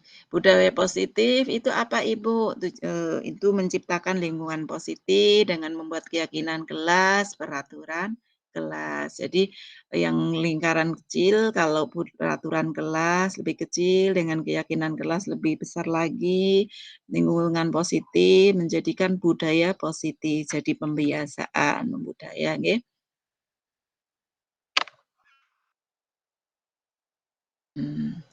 Ini ada contoh hormat dan bekerja, tampak seperti, tidak tampak seperti. Contoh ya, datang tepat waktu, sering hadir terlambat. Tidak tampak ya. Terus menyapa teman dan guru setiap hari. Hormatnya apa? Tidak tampaknya seperti tak acuh kepada teman dan guru. Yang tampak harusnya kalau menghormati itu mengembalikan barang teman yang telah dipinjam dan mengucapkan terima kasih.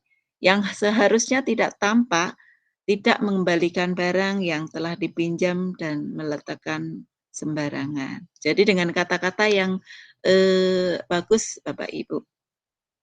Contoh di lingkungan dengan bekerja, kata-kata bekerja ya.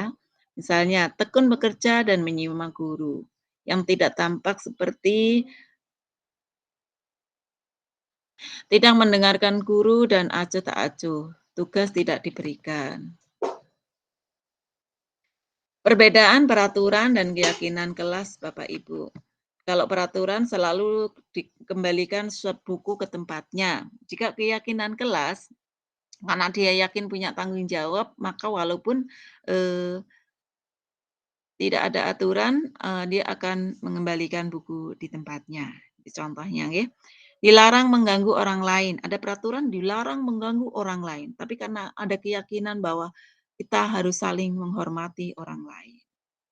Ada peraturan juga misalnya hadir di sekolah 15 menit sebelum pembelajaran dimulai. Keyakinannya apa Bu? Menghormati orang lain dan berkomitmen. Ya. Terus ada lagi dilarang melakukan kekerasan. Keyakinannya kita harus menjaga keselamatan, menghormati orang lain. Dilarang menggunakan narkoba. Ada tulisan peraturan dilarang menggunakan narkoba. Bisa kita ubah jadi keyakinan. Keyakinannya apa Bu? Jaga kesehatan. Nah, ada lagi bergantian atau menunggu giliran. Keyakinannya apa Bu? Menghormati orang lain dan bersabar. Boleh Bu seperti itu. Ada juga peraturan gunakan masker ditulis ya di dinding misalnya ya. Diganti keyakinannya dengan keyakinan bahwa kesehatan dan keselamatan sangat penting. Boleh Bu seperti itu. Jangan berlari di kelas atau koridor. Boleh dirubah menjadi apa Bu? Keselamatan dan keamanan. Baik Bapak Ibu, sampai sini ada pertanyaan ataupun ada yang perlu ditanggapi? Saya kembalikan dulu ke moderator.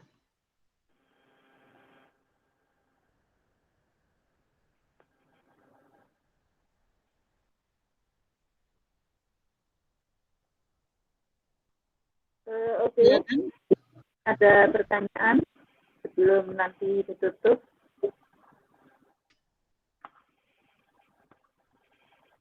Silahkan yang mau bertanya atau memberikan pendapatnya.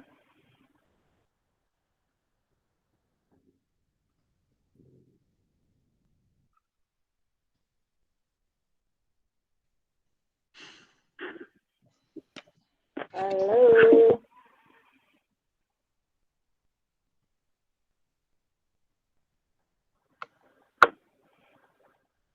Masih sholat ya.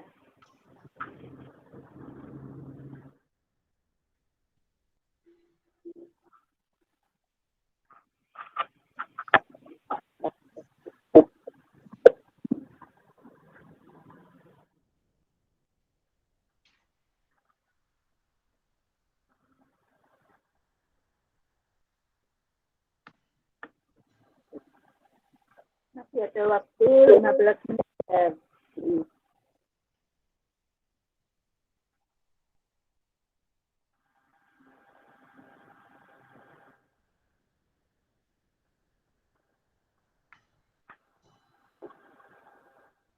Gimana Ibu-Ibu?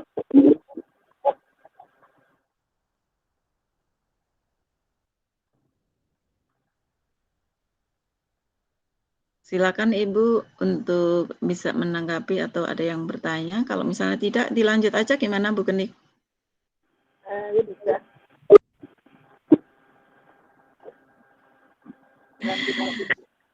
Baik, terima kasih Ibu. Saya lanjut lagi materinya karena nggak ada yang bertanya, berarti sudah paham semua atau ini sudah jelas ya. Kita lanjut ke kebutuhan dasar manusia. Kebutuhan dasar manusia ada 5. Yang pertama yaitu bertahan hidup. Nah, Ibu mencari rezeki itu untuk bertahan hidup. Banyak sekali ya itu sebagai contohnya. Ada juga sebagai penguasaan.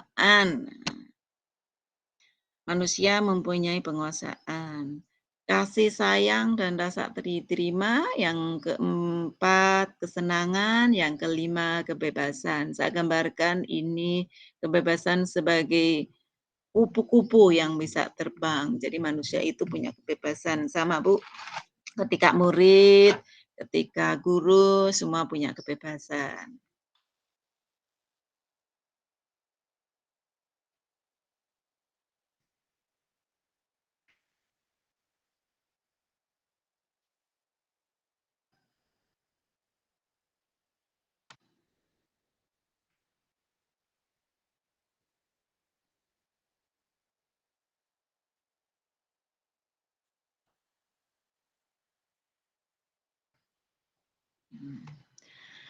Ada 5 posisi kontrol Bapak Ibu. Nah, sebagai motivasi, guru berbuat, guru berkata, hasilnya apa? Kaitan dengan dunia berkualitas, murid berkata, dampak pada murid ya. Contohnya, identitas gagal, kontrol dari luar, menghindari hukuman, sebagai penghukum misalnya ya. Menghardik, menunjuk-nunjuk, menyakiti, menyindir. Itu kalau guru berkata, kalau misalnya, kalau kamu tidak melakukannya, awas ya, rasakan. Nah, itu sebagai penghukum, contohnya ya. Hindari dengan hukuman Ibu. Hasilnya apa? Memberontak. Anaknya akan memberontak, menyalahkan orang lain, dan suka berbohong. Kaitan dengan dunia yang berkualitas, sebagai penghukum itu, murid meletakkan guru di luar dunia berkualitas. Kemudian murid akan berkata, wah biarkan saja, nanti juga marah-marah lagi. Nah, jadi kalau sebagai guru, itu menghukum, sebagai penghukum, ini Bu contohnya. Dampak pada murid, murid akan mengulangi kesalahan. Nah, ini contoh sebagai penghukum. Sekarang sebagai pembuat orang bersalah, guru berceramah dan mengatakan seharusnya kamu seperti ini, misalnya ya. Seharusnya kamu, nah misalnya ya, ibu kecewa dengan kegiatan kamu. Bisa juga kamu harusnya, kamu sudah tahu ibu lelah sekali mengatakannya. Ibu stres misalnya ya. Itu hasilnya anak akan menyembunyikan, menyangkal dan berbohong. Kemudian kaitan dengan dunia yang berkualitas, murid meletakkan guru di dalam dunia berkualitas. Murid akan berkata, maafkan saya. Ini jika guru sebagai pembuat orang merasa bersalah. Dampak pada murid, murid akan merasa rendah diri. Jadi penghukum juga tolong dihindari, sebagai pembuat orang merasa bersalah juga tolong dihindari ya, kasihan bagi anak-anak kita, rekan sejawat ataupun rekan-rekan manusia yang ada di dunia ya.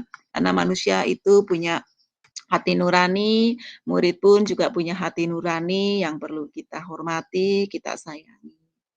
Kemudian identitas keberhasilan atau sukses, kontrol dari luar. Ini jika seseorang dikatakan sukses dari kontrol dari luar ya, mengharapkan imbalan atau ketergantungan pada orang lain. Jika guru sebagai teman, maka membuat alasan-alasan untuk muridnya. Ayolah lakukan demi ibu. Itu contoh kata-katanya. Masa kamu tidak mau? Ingat, tidak ibu pernah bantu. Nah, hasilnya apa? Anak akan ketergantungan. Di dunia yang berkualitas, murid melakukan guru sebagai orang yang sangat penting di dunia berkualitas. Murid kemudian akan berkata, ibu, jika bapak ibu sebagai teman, saya pikir bapak ibu teman saya, ternyata begitu. Nah, berhati-hatilah ya bapak ibu. Dampak pada murid, murid akan lemah, tidak mandiri. Jadi murid akan saling ketergantungan. Ya. Kemudian jika kita sebagai pemantau, maka guru akan menghitung dan mengukur. Guru akan berkata, apa peraturannya? Cuma memantau sih. Hasilnya menyesuaikan diri bila diawasi. Jadi jika sebagai guru sebagai pemantau, murid itu akan melakukan sesuatu jika diawasi. Jika tidak diawasi, dia tidak akan melakukan sesuatu. Dan murid meletakkan guru peraturan dan hukum di dunia berkualitas. Murid akan berkata, berapa banyak bintang yang saya harus peroleh, berapa halaman yang harus saya tulis. Dampak pada murid apa, Ibu? Murid akan menitik beratkan pada sanksi atau hadiah untuk dirinya. Jadi, jika sebagai pemantau ataupun ada imbalan atau ketergantungan, dia akan menitik beratkan pada sanksi atau hadiah yang diperolehnya. Nah, ini yang terakhir, 5 posisi kontrol sebagai guru atau sebagai kita, kontrol diri ya. Tadi telah disampaikan dari contoh-contoh permasalahan, menghargai diri sendiri. Ini sebagai manajer. Contohnya yaitu mengajukan pertanyaan-pertanyaan, guru berkata, apa yang kita yakini? Apa yang bisa kau kerjakan untuk memperbaiki masalah ini? Misalnya kalau di TK sebagai manajer ya, ada anak yang memakai sepatu tidak bisa, dia nangis. Nah, ibunya sebagai manajer, wah, apa yang bisa dikerjakan kamu untuk memperbaiki biar sepatunya bisa dipakai, misalnya seperti itu. Kalau anak kan bisa langsung disebutkan apa kata-katanya ya, maksudnya yang biar anak mudeng, tidak bisa dipakai dengan semu-semu, harus nyata.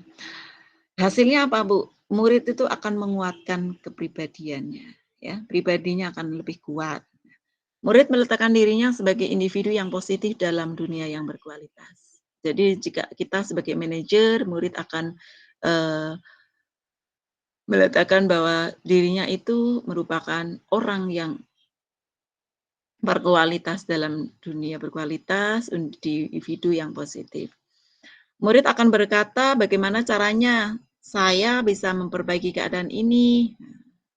Jadi murid ketika orang dewasa ataupun ini misalnya anak TK, saya contohkan tadi ketika anak tidak bisa memakai sepatu, guru berkata, apa yang bisa misalnya namanya si B atau si Fitri, apa yang apa yang bisa Fitri kerjakan untuk memakai sepatu ini? Otomatis nanti anak akan berpikir, oh iya, saya mengerjakan apa ya bisa untuk ini? Oh iya Bu, ternyata ininya harus dipegang, misalnya seperti itu. Terus kemudian ditarik, kan kalau anak-anak seperti itu ya Bu. Dampak pada murid akan mengevaluasi diri, bagaimana cara memperbaiki diri. Otomatis kalau anak TK tadi saya contohkan membantu menganu sepatu, maka murid akan mengevaluasi diri, oh iya ya, ternyata cara memakai sepatu yang benar seperti ini. Wah, ternyata saya bisa memakai sepatu. Contohnya Ibu. Sekarang ada pernyataan-pernyataan dan siapa yang mengatakan. Ya, contohnya ya Bu, saya kecewa sekali dengan kamu. Itu merupakan membuat orang merasa bersalah. Contoh sebagai penghukum, pernyataannya seperti ini. Kamu tidak pernah benar melakukannya.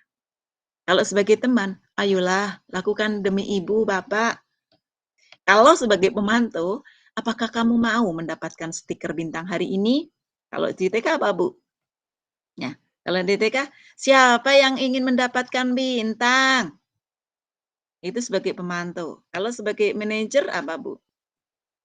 Bagaimana kamu bisa menyelesaikan masalah ini? Nah, boleh. Kalau di TK, bagaimana cara mendapatkan bintang?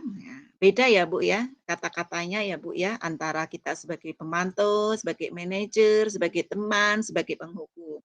Nah, ada lagi pernyataan seperti ini, kamu selalu yang paling terakhir. Itu merupakan pernyataan sebagai penghukum. Jadi ada ilmunya Bapak Ibu, ya. Kita sebagai guru, sebagai pendidik, kalau bisa di posisi sebagai manajer, menyelesaikan masalah. Bagaimana kamu bisa menyelesaikan masalah ini? Bagaimana kamu bisa kamu bisa mendapatkan bintang ini? Bagaimana kamu bisa mendapatkan tanda jempol dari Bu Guru? Misalnya kalau di TK seperti itu, Ibu. Saya kenalkan juga segitiga restitusi. Apa itu segitiga restitusi? Nah, ada segitiga restitusi dalam menangani sesuatu. Yang pertama adalah validasi kebutuhan. Kemudian menstabilkan identitas, menanyakan keyakinan. Dalam validasi kebutuhan, menanyakan keyakinan, menstabilkan identitas, kamu tentu punya alasan mengapa melakukan itu.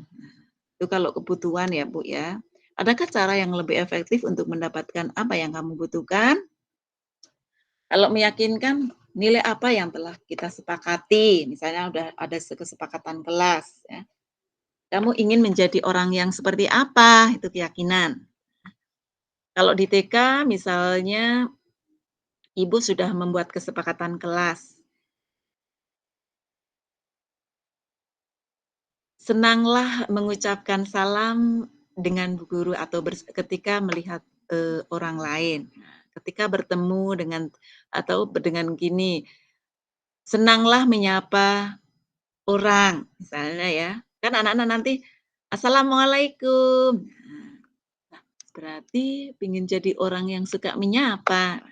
Anak-anak punya keinginan menjadi orang yang suka menyapa.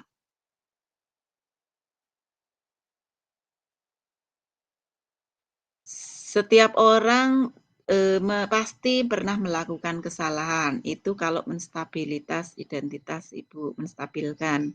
Kamu bukan satu-satunya yang pernah melakukan ini. Jadi ternyata sesuatu itu ada caranya, nggih, ada ilmunya. Ya, ini Ibu contoh menstabilkan identitas. Untuk membuat anak yang merasa gagal karena berbuat salah menjadi positif terhadap dirinya. Guru berkata, berbuat salah itu hal yang manusiawi, tidak ada manusia yang sempurna. Bapak Ibu juga buat salah, kita pasti bisa menyelesaikan masalah ini. Bapak Ibu tidak tertarik untuk mencari tahu siapa yang benar, siapa yang salah. Bapak Ibu lebih tertarik untuk menyelesaikan masalah. Kalau kamu menyalahkan dirimu sendiri terus-menerus, apakah kamu bersikap baik pada dirimu sendiri? Itu contoh menstabilkan sesuatu, ya Bu. Sekarang validasi kebutuhan. Membantu murid mengenali basic need atau kebutuhan dasar yang ingin dipenuhinya ketika melakukan kesalahan itu. Pada dasarnya, setiap tindakan manusia tujuannya adalah memenuhi basic need. Apakah itu power, freedom, love and belonging, fun and survival. Guru berkata, kamu bisa saja kan melakukan hal yang lebih buruk, tapi kamu tidak melakukannya. Kebutuhan ya Bu ya. Kamu pasti punya alasan mengapa melakukannya. Apa yang penting bagi kamu? Kamu boleh tetap berusaha menjaga sikap itu, tapi tambahkan sikap yang lain yang baru. Maukah kamu belajar acara lain untuk mendapatkan yang kamu butuhkan tanpa harus memukul? Misalnya kalau di TK ada anak memukul karena dengan kebutuhan. Ayo anak-anak belajar ini, atau ayo anak kita membuat mainan ini, misalnya ada drum band kan dipukul ya. Ayo kita main pukul ini yuk, gitu ya. Dialihkan Ibu. Apakah kamu bisa melakukan dengan lebih baik besok lagi? Jadi dialihkan dengan kata-kata yang positif, dialihkan dengan kebutuhannya. Untuk menanyakan keyakinan, anak melihat kesalahannya dihubungkan dengan norma sosial dan nilai-nilai yang mendasari manusia berinteraksi dengan orang lain. Guru berkata, apa nilai yang kita percaya di kelas atau sekolah kita? Nilai-nilai universal apa yang telah kita sepakati? Kelas yang ideal itu seperti apa sih? Kamu ingin jadi anak seperti apa? Apa yang kamu rasakan ketika kamu melakukan itu? Kamu menjadi orang yang seperti apa? Itu. Jadi ini contoh meyakinkan, ya. Bisa saja dengan intervensi 30 detik. Intervensi ini bisa membantu murid kembali ke tujuan semula dengan cukup singkat dan dengan cara non-konfrontatif. Pertanyaan-pertanyaan yang diajukan biasanya dikemukakan oleh seorang pemantau dan manajer. Ini Bu, contoh pertanyaannya Bu. Apakah kamu ingin berbuat lebih baik? Misalnya ada di TK ada yang nakal. Wah, si Fitri, apakah Fitri akan berbuat lebih baik? Nah, kata-katanya beda ya Bu. Ada anak berantem, gurunya langsung bilang, wah kamu nakal, nggak boleh berantem, misalnya kayak gitu ya. Bisa dialihkan Ibu. Apakah kamu akan berbuat lebih baik? Coba lakukan yang baik yuk, itu boleh. Ayo kita melakukan kegiatan yang baik. Boleh ya Bu ya. Kemudian apakah saat ini kamu sedang menjadi orang yang sedang kamu inginkan?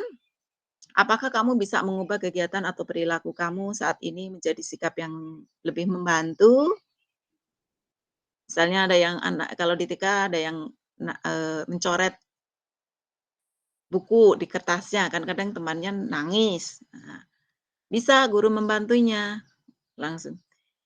Ayo, Mas, misalnya yang mencoret Fitri, yang dicoret si Siti. Si Fitri mencoret, si Siti nangis. Si Fitri dipanggil, "Ih, Mbak Fitri, ayo kita menggambar yuk." mengejar-ejar di sini, nah, dialihkan Ibu.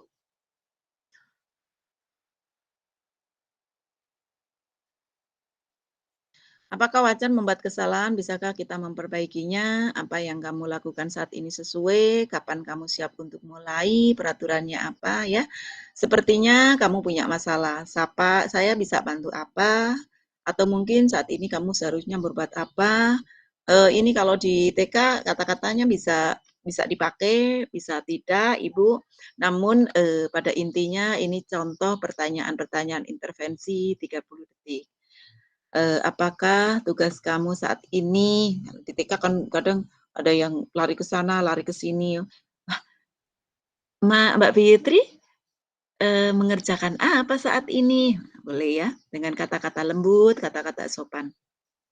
Bagaimana kamu ingin diberlakukan pada kegiatan ini? Bisakah kamu melakukannya? Apa yang kamu inginkan? Peraturannya apa? Itu kalau orang dewasa. Ya.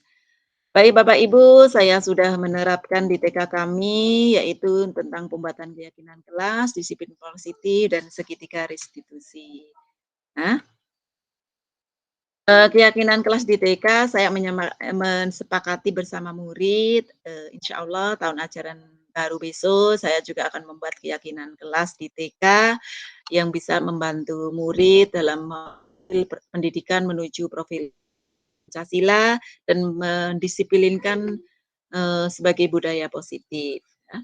Kemudian setelah saya sepakati, saya akan mensosialisasikan kepada murid, kepada orang tua, kepada teman sejawat, ataupun kepada kepala sekolah, ataupun kepada atasan. Setelah itu, keyakinan kelas itu akan saya evaluasi bersama-sama. Dievaluasi, kemudian diperbaiki dan ditindaklanjuti. Ya. Misalnya ternyata yang disepakati di dalam keyakinan di kelas itu belum berjalan, evaluasi, kemudian dicari solusinya dengan kegiatan yang lain. Disiplin positif, saya juga sudah banyak ya mungkin guru TK yang ada di sini sudah menciptakan disiplin positif. Itu namanya disiplin positif, Ibu. Ini saya contohkan yang sudah saya terapkan dan banyak sekali kalau saya tuliskan mungkin nggak cukup satu slide ya. Cuci tangan, jadi setiap sebelum makan, setiap setelah makan, kemudian anak masuk kelas, setelah mengerjakan sesuatu atau bermain, anak dibiasakan untuk disiplin cuci tangan. Ya. Kemudian tanggung jawab di sini, tanggung jawab menjawab salam, tanggung jawab merapikan, tanggung jawab membuang sampah pada tempatnya, tanggung jawab untuk menaruh tas di rak masing-masing, atau tanggung jawab untuk meletakkan sepatu di raknya ya. Kemudian di TK kami juga saya sudah menerapkan untuk menghormati, menghormati ketika ada guru untuk salim atau berjabat tangan, kemudian sambil mengucapkan salam, sambil jabat tangan, assalamualaikum, kemudian guru juga menyapa, waalaikumsalam warahmatullahi wabarakatuh. Dan juga menghormati guru ketika ada guru yang sedang menjelaskan, anak-anak dilatih untuk membiasakan menghormati dengan cara mendengarkannya. Ataupun ketika ada teman-teman yang sedang bermain, mainan misalnya ada teman yang sedang bermain ayunan, ada teman lain juga ingin main ayunan, dia menghormati dulu, bergantian, menghormati, wah nggak apa-apa kamu main dulu, saya nanti ya, dilatih dibiasakan untuk menghormati. Kemudian disiplin positif yang diterapkan di TK kami yaitu merapikan mainan, membuang sampah pada tempatnya, menyapa teman, mengucap salam, menjawab salam, banyak sekali nggih. Itu salah satu contohnya. Segitiga restitusi, contoh anak yang ingin mengerjakan hanya satu kegiatan, itu bisa distimulasi dengan pertanyaan atau pernyataan-pernyataan positif, dialihkan dengan kegiatan dengan tujuan untuk mencapai apa yang diinginkan. Misalnya, ada anak lari-lari di dalam kelas, ya. Dia hanya mengerjakan lari-lari terus. Dia belum mau mengerjakan kegiatan atau bermain, dia lari-lari terus. Boleh guru mengatakan seperti ini, Tapi jangan berkata sebagai penghukum atau sebagai merasa bersalah kepada anak. Bisa coba jalan di kelas, seperti itu boleh. Jangan lari di kelas. Ayo kita jalan di kelas, kan otomatis, oh iya saya suruh jalan, seperti itu ya. Kemudian bisa juga, apa yang akan kamu lakukan atau apa yang dilakukan Mbak Fitri misalnya ya, ini kan lari-lari, ditanya, Mbak Fitri ingin mencoba mengerjakan apa? Atau Mbak Fitri ayo bermain yang mana? Mbak Fitri ingin bermain mana? Seperti itu, boleh ya Bu ya? Itu contoh menangani sesuatu masalah atau dengan cara segitiga restitusi kayak tadi yang setelah saya contohkan juga ketika anak yang memakai sepatu ya, yang tidak belum bisa memakai sepatu. Terima kasih Bapak Ibu telah berpartisipasi untuk mengikuti webinar ini. Salam sehat dan sukses kembali. Saya izin stop share screen ya. Saya serahkan untuk waktu. Saya kembalikan ke moderator. Terima kasih. Oke, terima kasih pada narasumber kita yang sangat hebat. Ibu-ibu semua, kiranya tadi sudah kita ikuti webinar dengan topik budaya positif, yang insya Allah sudah diterapkan semua ya di lembaga masing-masing. Hanya mungkin ada yang lebih kurang sempurna.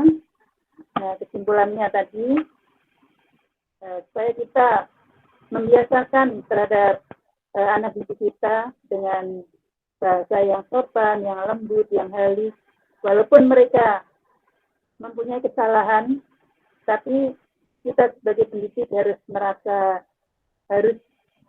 menjadikan anak kita merasa terlindungi, tidak merasa bersalah, dan bisa memperbaiki perilakunya yang tadi mungkin dia merasa bersalah. Nah, jadi kita jangan sampai menghukum, tapi kita harus bisa membuat anak didik kita merasa tenang, nyaman, dan kondusif di sekolah kita. Oke, ibu-ibu semua, dari awal sampai akhir, semoga ada manfaat dan kebarokahan untuk kita semua. Dari saya, mohon diri. Assalamualaikum warahmatullahi wabarakatuh.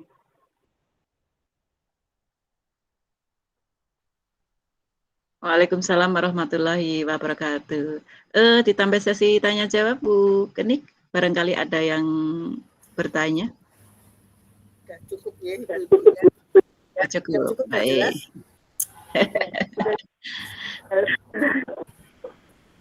Baik Ibu, izin untuk on kamera, mau saya screenshot, saya foto, biar kelihatan wajah-wajah yang cantik. Silakan Ibu-ibu hebat,